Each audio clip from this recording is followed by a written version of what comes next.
What is up, guys? Welcome back to another Geekawatt video, and today I'm going to be showing you how to put together a $1,200 gaming PC build with all the parts behind me. I'm going to put this thing together, run through all the parts I selected and why, before booting it up to see how exactly it performs in some of the most popular titles. Without any further ado though, let's jump into it. As always, I'm going to start off by installing our CPU and our RAM into the motherboard.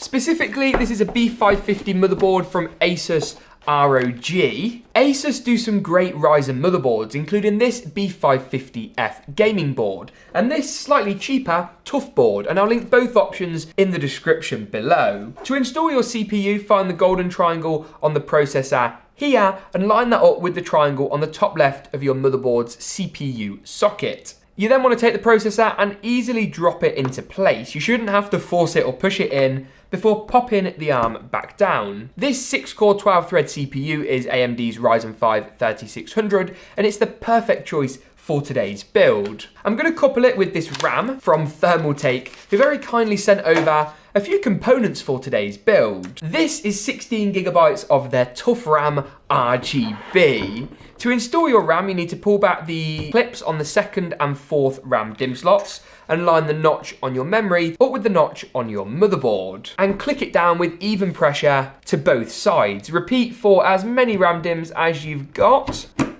And just like that, we're all sorted. I'm going to install our CPU cooler later, so it's easy to pop our motherboard into the case. Specifically, this is the Thermaltake H550 tempered glass, as you can hear, and we've even got a bit of peel action. After removing the two case side panels, go ahead and grab the included bag of case accessories from this hard drive cage at the rear of the chassis. In that bag, you'll find these screws, which we're going to use to install our motherboard down into place. It's also a good time to double check that under each of the holes through your motherboard, we've got a standoff pre-installed into our case. For today's build, we're all set. Slide the motherboard in to our chassis, and I think I'm going to place it kind of on its back. Next up today then, we've got this, our CPU cooler. This Thermaltake UX200 also fits super well with our color scheme today. Even professional PC builders are going to need the manual for this step. This is actually super simple. You just need to peel this little film off, pop a little blob of thermal paste onto our CPU, and then fasten these little metal clips over the pre-installed plastic motherboard mounting hardware. Start off by clipping the top one into place, and then just grab the bottom toggle and really give it a bit of welly, and that's going nowhere. Finally, we need to secure our fan down with these little metal fastener things. And just like that, we're sorted. Happy days. With our CPU cooler all installed, I'm next up going to pop in our power supply. This is also from Thermaltake, and it's RGB, which is kind of insane. Oh yeah, it's got that new power supply smell, as if I just said that. Specifically, this is their smart RGB 700 watts. We're going to install it fan facing downwards, which will allow fresh air to flow in from the bottom of the case and should also give us a nice RGB underglow. And for anyone wondering, these are the screws that I'm using. Before plugging up our motherboard and CPU power cables, I'm also using these super cheap power supply sleeved cable extensions, which I'll link as well in the description below. Finally, on the cable in front, I'm going to pop in some of our front panel cables, and these make all the ports and buttons on the top of the case basically work at all. First up is our HD audio cable. It goes to the bottom left of the motherboard and has a pin blocked out, so we'll only go in kind of one orientation. USB 2 looks virtually identical but has a different pin missing and is labelled, and that goes in the middle of your motherboard. Closely followed by USB 3. This is normally blue and has a notch. It is a bit more sensitive with the kind of pins being more delicate, so do be careful with this one. And then finally, we've also got our front panel power, reset, hard drive LED indicators, and all that fun stuff. If you get these wrong, don't worry, though I'll put a diagram on your screen now to try and follow along and get it right first time around. With that wrapped up, we're going to install our final final component before we move on to our graphics card,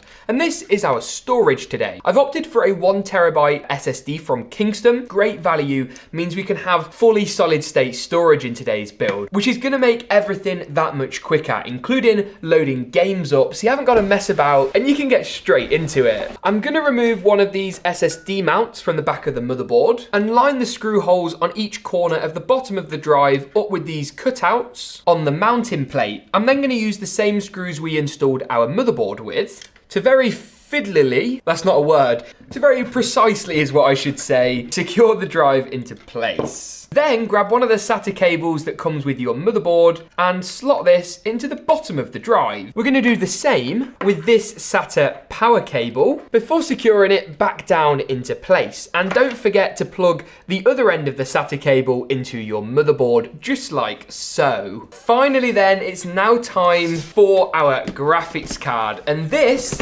is the Asus Dual RX 5700 XT. Ooh, this is a weird packing design.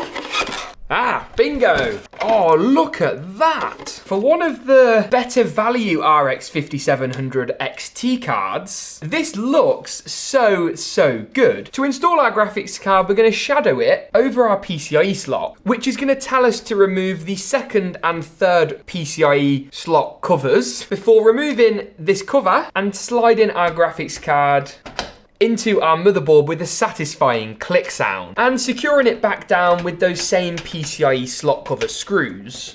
Go ahead and plug your power cable in, whether that be directly from the power supply or with these extensions we talked about earlier. And I think we're then ready to actually whack that back side panel on and boot this machine up to see how it looks, but more importantly, how it performs. Roll the montage.